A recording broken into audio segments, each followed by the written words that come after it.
Restons dans les nouvelles technologies avec le lancement des travaux de construction du réseau d'interconnexion en fibre optique entre le Congo et le Cameroun qui va à coup sûr booster l'économie nationale avec la création de nouveaux emplois des jeunes. Les autorités et les populations de la Sangha qui ont vécu cet événement de haute portée socio-économique ont vivement manifesté leur joie de voir ce projet intégrateur sous-régional se concrétiser.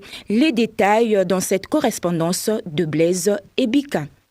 Le projet central African Backbone, dont le lancement officiel des travaux de construction du réseau d'interconnexion en fibre optique entre le Congo et le Cameroun, a été fait samedi dernier par le ministre des Postes et Télécommunications et de l'économie numérique, Léon Juste Ibombo, a suscité au sein des autorités et populations de la Sangha un sentiment de légitime satisfaction du fait de ses effets leviers sur la création d'emplois nouveaux des jeunes et la croissance à terme de l'économie départementale. Les autorités départementales et les élus du peuple de la Sangha n'ont pas caché leur satisfaction. Écoutons tour à tour le président du conseil départemental Emmanuel Akolakoum et le député de Sonké Henri Aimeson Zoniaba. Le chef d'État, il se retrouve aujourd'hui sans les mouvoir. C'est un succès.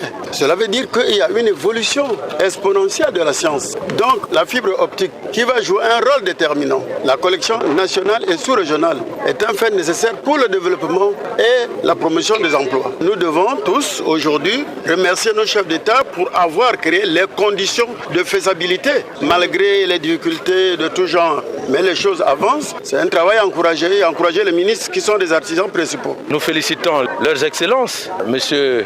Paul Biya et Denis Sassou Nguesso, pour leur volonté politique à faire à ce que ce qui était hier comme rêve, parce que c'était dans des documents, c'était dans des supports, mais aujourd'hui ça devient une réalité. Et en même temps, nous appelons les jeunes du Congo, en général de la Sangha, de Sonké en particulier, de saisir de l'opportunité pour se faire des emplois. Mais vous ne pouvez pas venir dans le monde numérique si vous n'avez pas une base scolaire. Donc l'appel que je lance, c'est celui de demander aux enfants de s'intéresser aux études pour qu'ils trouvent de la place dans ce nouveau monde qui est le monde numérique. Ça demande de l'intellect, de la réflexion, mais il y a un soubassement. Ça fait des emplois qui vont être générés pour les jeunes, mais à la base, il faut se former. Satisfaction, oui, car ce projet a déjà créé 800 emplois des jeunes de Wesso, Sonké, Sembe et des villages riverains au réseau. D'où l'appel pressant du ministre Léon Juste